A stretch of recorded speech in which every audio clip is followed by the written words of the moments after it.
All right. Hi, everybody. Let me just make sure that I'm sharing the right screen because this is the second time I'm doing this. All right, great. So thank you for taking a minute to listen to me. I'm here to talk to you about a course that's going to be offered in the second summer session.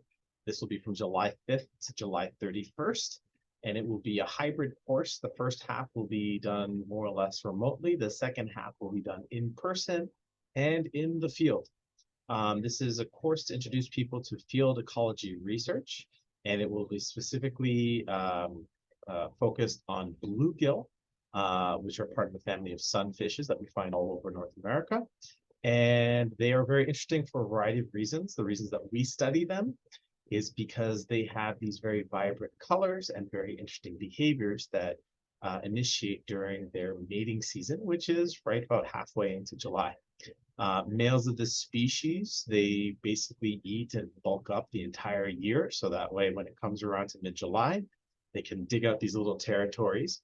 They can sit in them and guard them, and they don't eat anything. And they pretty much spend the entire time trying to attract females to drop their eggs that they can fertilize.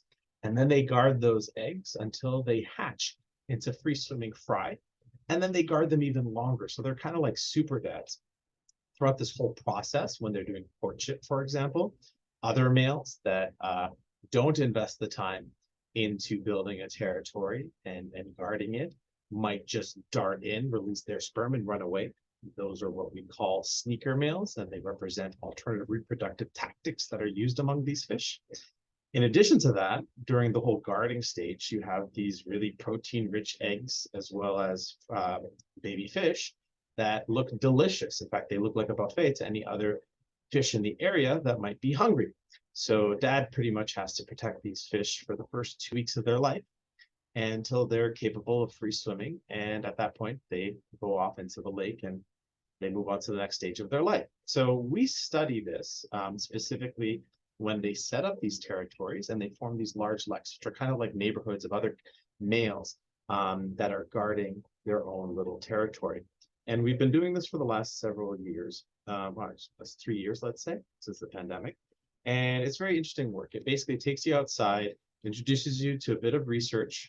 We watch these animals, we drop in cameras into the lake, we watch them from the morning. We then sacrifice them and collect tissues in the afternoon. We collect brains. We use these brains to understand the neural substrates that motivate different types of paternal behavior, as well as territory guarding and a variety of other things. And it is a very nice way to get introduced to basic research done in the field, but also in the lab.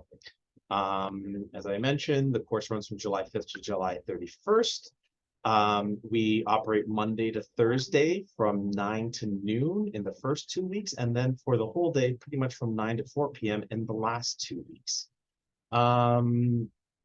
If you want to find out any information, I welcome you to visit our lab website. And just to give you a quick preview of what you could see, I'll show you a quick video of some of these males. So here's a male who's courting a female right here. You can see that he's dropping his sperm and she is dropping her eggs.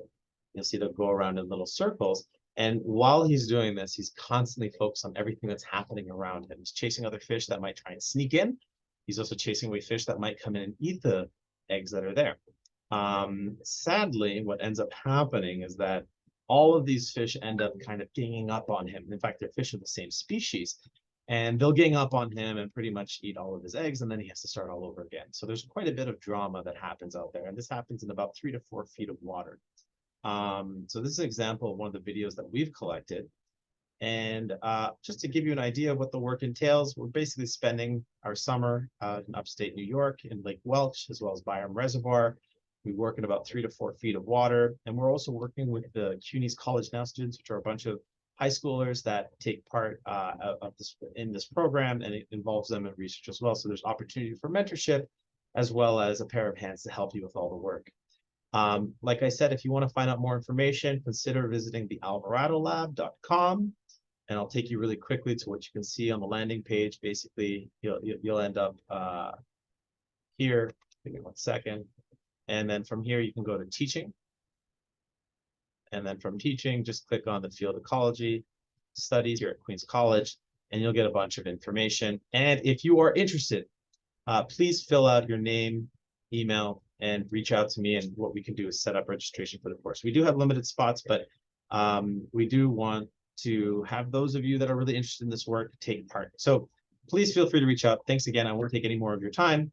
And I wish you all the best for the rest of your day.